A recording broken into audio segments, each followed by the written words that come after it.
एक बार भगवान अपने बच्चों के साथ में एक बगीचे में घूमने गए परीक्षित। वहां एक गिरगिट को देखा। भगवान ने जाकर के गिरगिट का स्पर्श किया और गिरगिट में से एक पुरुष पैदा हो गया। भगवान ने पूछा तुम कौन हो? तो उसने अपना परिचय दिया, नृगो नाम नरेंद्रो हम इक्ष्वाकुतनयो प्रभु। प्यार से कहिए राधे राधे, सब कहिए राधे राधे। बोले सरकार में प्राचीन काल में नृग नाम का राजा था, मुझसे अपराध हो गया एक ब्राह्मण का। मैंने एक ही गाय को 2 बार दान कर दिया। पहले गाय दान करी एक ब्राह्मण को, अब वो गाय लौट करके मेरी गौशाला में आ गई। अब उसी गाय को दूसरे ब्राह्मण को दे दिया। अब दोनों ब्राह्मण लड़ने लगे, कोई वो कहता है मेरी है, वो कहता है मेरी है। मैंने कहा भाई और ले जाओ। बोले नहीं अब यही चाहिए। दोनों ने साफ दे दिया, तुम तो गिरगिट बन गए हो, जाओ गिरगिट ही बन जाओ। फिर मैंने प्रार्थना करी तो उन्होंने कहा कि भगवान तुम्हारी रक्षा करेंगे। तो आज महाराज मेरा उद्धार हो गया। तो भगवान अपने बच्चों से यही बात कहते हैं। सारे यदुवंशियों से 56 करोड़ यादव है। कितने? 56 करोड़। बोले बच्चों चाहे कुछ भी करना, पर जीवन में कभी किसी ब्राह्मण का अपमान मत करना।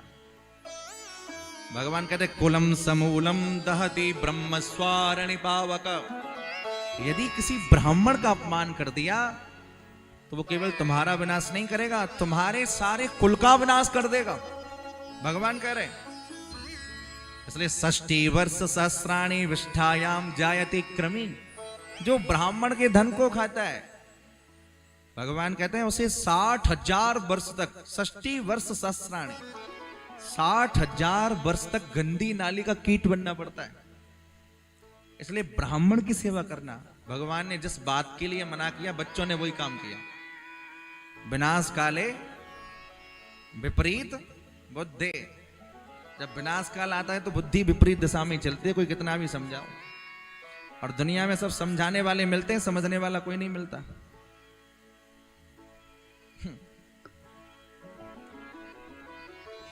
भगवान ने जिस बात के लिए मना किया, बच्चों ने ऐसा ही किया। एक बार द्वारका में कई सारे संत महात्मा आए। भगवान का ही पुत्र जामवती नंदन साम पेट पर कपड़ा बांध करके चला गया। संतों के पास में एक स्त्री का रूप बना करके जाके कहने लगा, बताओ महाराज मेरे पुत्र होगा या पुत्री? पहले तो संत कुछ नहीं बोले, अंत में कह दिया, जनिष्यति मुवन्ना मुसलम कुल नासनम।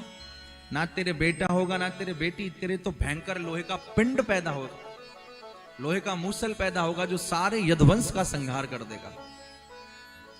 भगवान अपने ही सामने सारे यदुवंश का संहार करा देना चाहते हैं। ध्यान से समझना। भगवान किस लिए आए? धरती का भार हरण करने। किस लिए आए? जरा जोर से बोलो, किस लिए आए? धरती का भार हरण करने। अब सारे राक्षसों का तो उद्धार कर दिया, अब अपना ही वंश बचाए 56 करोड़ यादव, जिनको जीतना बड़ा मुश्किल है। तो भगवान ने अपने ही सामने सबका विनाश करवाया, ऋषियों द्वारा स्थापित करवाया। वसुदेव जी को नारद जी द्वारा दिव्य भागवत धर्म का उपदेश, नव योगेश्वर संवाद की कथा सुनाई। और एकादश स्कंद में राजा यदु और 24 अवतारों का बड़ा सुंदर 24 गुरुओं को बनाया दत्तात्रेय ने, उसकी कथा सुनाई। एक ऋषि थे, उनका नाम था दत्तात्रेय। जंगल में रहते थे, मुंह में पत्थर दबा करके। उनसे महाराज यदु ने पूछा कि आप इतने प्रसन्न कैसे रहते हैं? बोले मैंने 24 गुरु बना रखे हैं, उनसे मैंने शिक्षा सीखी है। क्या? बोले पृथ्वी वायुराकाश मापोग्निश्चंद्रमा रवि कपोतो अजगर सिंधु पतंगो मदकृद्गजः मध्वा हरिणो मीन पिंगला कुर्रोर्भकः कुमारी सर्कृत सर्प ओर्णनाभि सुपेशकृत। मैंने ये 24 गुरुओं से शिक्षा सीखी है। पृथ्वी को गुरु बनाया, आकाश को गुरु बनाया, मधुमक्खी को गुरु बनाया, यहाँ तक पिंगला नाम की वेश्या को भी गुरु बनाया, जो श्रृंगार करके बैठी रही और कोई नहीं आया तो खर्राटे बजा करके सोई। उससे क्या शिक्षा सीखी? बोले संसार के लोगों से आशा ना किया करना।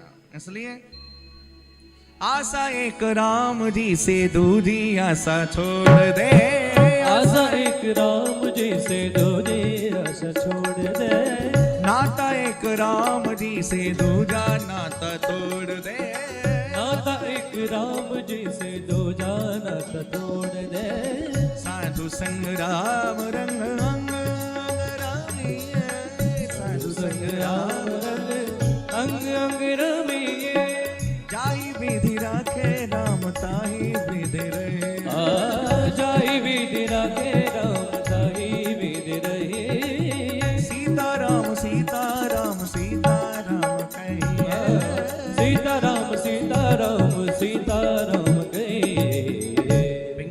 शिक्षा ग्रहण करी कि संसार के लोगों से आशा ना करो।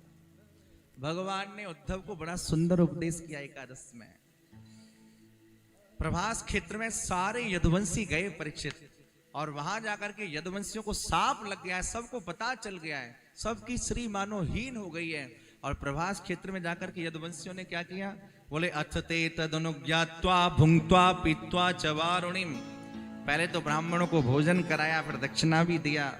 उसके बाद में सारे यदुवंशी आपस में वारुणी मदिरा को पीने लगे, क्योंकि सांप लग गया है, और सब एक दूसरे को मारने लगे। जो सांप लगा था लोहे के पिंड का, मूसल का, उसको समुद्र के किनारे घिसवा दिया, जो एर का नाम की घास बन गया। सारे यदुवंशी आपस में उस घास को उखाड़ उखाड़ करके एक दूसरे पे मार रहे। बोलो राधे राधे। बलराम जी ने बहुत समझाया तो बलराम जी पर प्रहार किया, तो बलराम जी को भगवान ने इशारा कर दिया, बोले राम समुद्र वेलायाम योगम आस्थाय पौरुषम अत्याजलोकम मानुष्यम संयोज्यात्मानमात्मनि। श्री बलराम जी महाराज समुद्र में भगवान शेष के रूप में परिणत हो गए, और अब भगवान श्री कृष्ण के पास उद्धव बैठे हैं। उद्धव रो रहे हैं, सरकार हमारा क्या होगा, आपके बाद हमारा क्या होगा।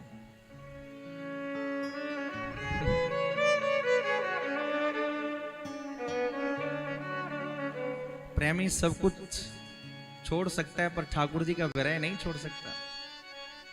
भगवान ने उद्धव को समझाया, बोले उद्धव रो मत, मैं तुम्हें अपनी चरण पादुका दे रहा हूं, जाओ ले जाकर के बद्रीनाथ चले जाओ।